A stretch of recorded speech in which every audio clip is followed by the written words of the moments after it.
basic idea behind the colony is this. You know, as a creative, as an artist, as a musician, you know, we find ourselves working a lot in isolation. You know, it's just, you know, the image of, you know, the lonely artist by his desk, you know, with a blank piece of paper, you know, it's something a lot of us are really familiar with. And sometimes it can be really uninspiring, very lonely, you know, you can get distracted easily, you don't finish your work. Throughout the years, I found that when I'm working next to someone, not necessarily in collaboration with them, but just being in their company, having the opportunity to like bounce ideas off of each other, get critiques. Hey man, what do you think of this? Oh, have you tried flipping that? Try adding some blue, adding some gold. What would that look like with wings? Put some skulls in there, you know?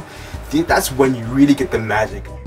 Since I've been involved in psychology, I appreciate that self-expression is actually really important for self-growth, for self-esteem, for the development of a person.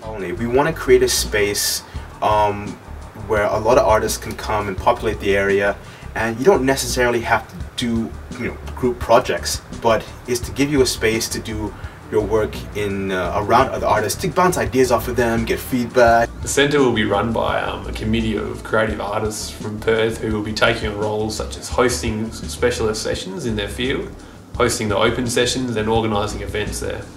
There's also people taking on the financial obligations and the day-to-day running of the centre. I feel it is my role to help the community I live in and the people in it understand the importance of visual imagery, and I also hope to share and help others access and guide and cultivate their creative and artistic talents and skills. So far we've got digital art, photo manipulation, illustration, organic art, DJing and production and burlesque.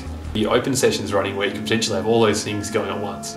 Groups can also book sessions for large-scale art projects like decor creation for festivals and events. We're looking for funds to pay for equipment like projectors, computers, organic art supplies, lighting, music production gear, software. We chose Armidale for the venue because it's a beautiful atmosphere. It's right on the verge between the sort of urban suburbs and like the bush, so it's the perfect atmosphere for an artist. It's also an area that's really been developing culturally in the last few years, and I feel really has a hunger to develop an artistic identity.